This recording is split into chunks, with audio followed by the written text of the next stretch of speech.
Hola a todos, ¿cómo están el día de hoy? Espero que se encuentren muy bien. Yo feliz de estar con ustedes. Today is our 9th lesson of Introduction to Spanish. Oh my God, we almost finished. It went really fast. And I know that it's been like a very intense course because, we have already 8 lessons and we've been showing like a lot, like vocabulary and grammar. This course was supposed to be like an intense course, then give you the hint, to open the door to learn the language. I hope that really this course were until this point encouraging you, to like, oh my God, I really want to learn this language. Okay? Today we're gonna work first. We're gonna do the artículos indeterminados. Remember a few weeks ago we did artículos determinados. Okay, like el, la, los, las. Today we're gonna do the other one. They are also very important, okay? Artículos indeterminados. And then by the end of the lesson, we're gonna do a summary of regular verbs. Why? Because last week on Tuesday and Thursday, we did regular verbs ending in ar and then regular verbs ending in er and il. So today we're gonna do 3 of them, a summary, with some examples, how to use it as well. And I hope you stay until the end of this video because, oh my God, it's really important for you. We're almost at the end, okay? So the question is, are you ready?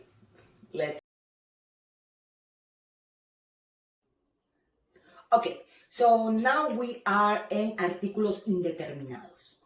Okay, I know that sometimes I do these comparisons with English, although probably some people might, don't recommend that. I think until this point, on the beginner's level, and in some cases like this, when it's so clear and so easy, and you can make the association from one language to another, I do it, okay? For example, in the case of artículos determinados, you remember when I tell you like, el, la, los, las, it's like da in English, okay? So now, in this case, what we're gonna learn is like a in English. But let's first to know which ones are they. Then we're gonna know, we're gonna see some examples and we're gonna go through the explanation. Okay, so first we're gonna start with the masculine singular form and it's gonna be un. The singular feminine form, una. The masculine plural form, unos. And the feminine plural form, unas. So, un, una, unos, unas. Okay? And all of this is like in English, a. Okay? Now, o an. So, now, when I keep saying, and probably you until this point just so familiar, then like everything, all the articles, the adjectives, they follow the gender and the number of the noun, okay? So you remember that it was la casa, las casas, it's gonna follow the same rule here, okay? It's not like because we changed to a different type of article and now it's gonna be new rules, no.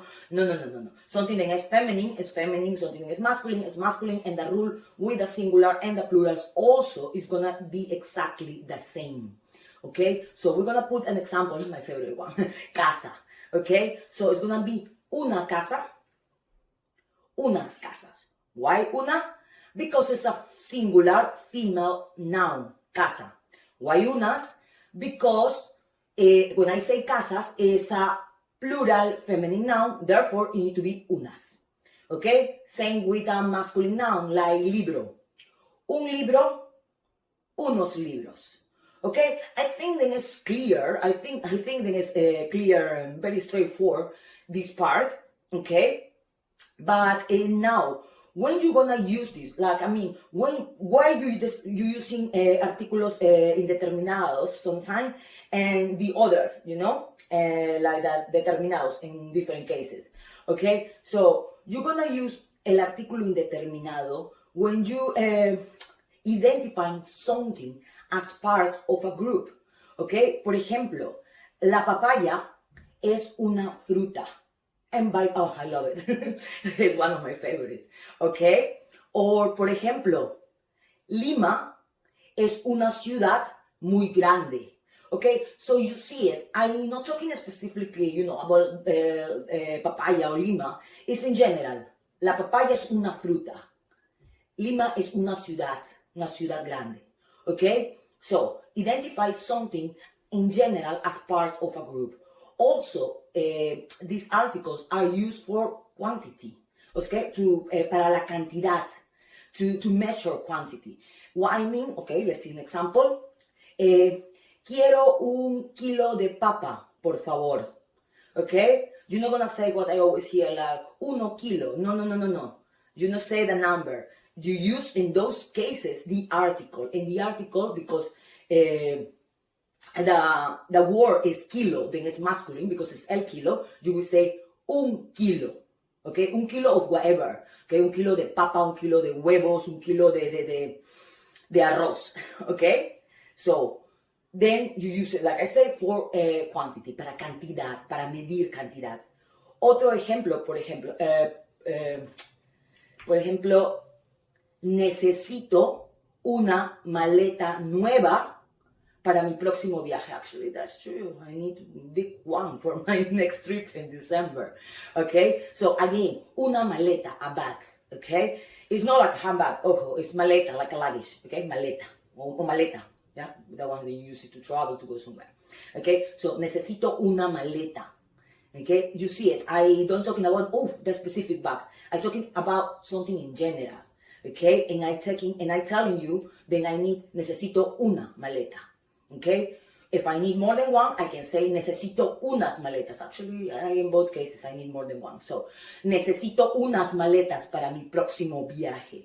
Okay? Why in that case is una, and then the other one is unas, because I say first maleta, singular, and then the other I say maleta. So, una maleta, unas maletas. I tell you, then I need. I tell you then I need the quantity. Then I need bags, some bags. Okay? So, I hope that this was clear.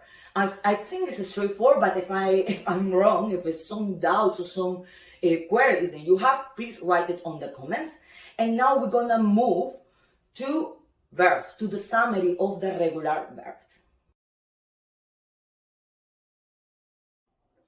And we are now on the last part. I know it was only 2 parts today. Because we're getting by the end of the lessons, I just don't want to give too much information, as I mentioned last time, because now we're talking about more important topics. I mean, all the topics are important, but when we're talking about verbs, it's something that really needs your attention, and you to focus on it. Okay? So now we're going to do a summary of the 3 cases that we did last week. We already learned the verbs ending in ar, and ir. So we're going to conjugate now 3 of them with different verbs, okay? To expand your vocabulary also. Going to use it in some sentences as well, okay? Sentences that can be casual, okay? So first we're going to start with a verb ending up in ar, like cocinar, to cook, okay? So, I know you're going to say pronounce, yeah. I'm not going to mention it now because, of course, you know it now by heart, okay? So, cocino, cocinas, cocina, cocina, cocinamos, cocináis, cocinan, cocinan, okay? Now, verb ending in er, like I told you last week, one of my favorite, beber, to drink, okay? So, bebo, bebes, bebe, bebe, bebemos, bebéis, beben, beben, okay? Now, verb ending in ir, okay? Like escribir, to write, okay?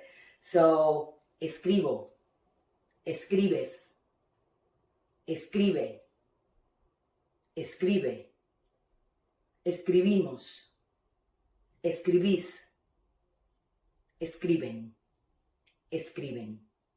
Okay? So this is regarding the conjugation that we did last week. Just today we just do it now with different verbs and 3 of them together. Okay? Now, again, I'm going to mention, this is the present tense, the regular present tense, okay? And it follows the same pattern with every regular verb, okay? Now, let's see some cases like, on a phrase, on a sentence, when you're using this verb. Okay, for example, in the case of cocinar, okay, por ejemplo, a mí me encanta cocinar, yeah, I love to cook, okay. Now, if I want to use it in a sentence, I will tell you, yo cocino comida peruana, okay, it's food from my country. I love to cook, I love the food from my country. That's the kind of food I usually everyday cook, basically, okay. So you see how I use it now, the present tense, to tell you, okay, yo cocino comida peruana. Now, another case, like I was telling you, with the case of beber. I know, beber agua, por supuesto, of course. But in that case, then I want to tell you, for example, en el bar, okay, yo, I don't need to say yo. When I say yo, okay, it's like to emphasize, the pronoun, then then it's linked. But I can say, okay, en el bar bebo cócteles de frutas, okay? I can say en el bar yo bebo cócteles de frutas, but it's not necessary, and both ways are correct. It's usually then we tend to use the pronouns, the personal pronouns in front of the verb at the beginning levels, for you to start to get used for the association, okay? But again, it's not necessary, then you use it all the time together, okay? So, bebo cócteles de frutas, en el bar bebo cócteles de frutas, o yo bebo cócteles en el bar, okay? So, again, you see the conjugation when I apply to myself. Okay, obviously, as you know, it's going to be applied to different cases. Like, for example, if I want to ask you the question, okay, you can actually answer on the comment. Tú, ¿qué cocinas? ¿Qué comida cocinas? Okay, what food do you cook? ¿Qué comida cocinas? I asking you. And then you're going to reply to me on the comments, what's the type of food you cook? Okay, o normalmente, en el bar, ¿qué bebes? Okay, I'm talking to you. Okay, or if I want to talk in a you plural, I can say ustedes o vosotros. In the case of ustedes normalmente, ¿qué beben en el bar? Okay, o vosotros, ¿qué bebéis en el bar? Okay, you actually can write down the comments. Okay, I can imagine like vino, whiskey, yeah. Okay, so that is with the verb. Now, another another example that I used, what was the case of escribir. Okay, so yo escribo en la pizarra. Okay, I write it on the board. Okay, so this is regarding the present tense of the regular verbs. Okay, I hope then all of this, what we did last week and this week, with the regular verbs was clear for you. On the next class, we will talk about verbo tener. Okay, and I hope then until this point it's easier for you. Did you study? Then you check, your grammar, your pronouns, your conjugation. But I also hope that then it's fun. Then it's not just, oh my God, verbs so boring. I hope then until this point is also you finding like also fun to learn Spanish, even though it's necessary. I always say like the verbs and the conjugations. It don't need to be like a tedious process. Okay. With me is gonna be until Thursday, okay? I hope then you, that you already subscribed to our channel, and if you are not, click that subscribe button. Any comments, suggestions, please on the comments as well, okay? And I will see you on Thursday. Ciao, ciao.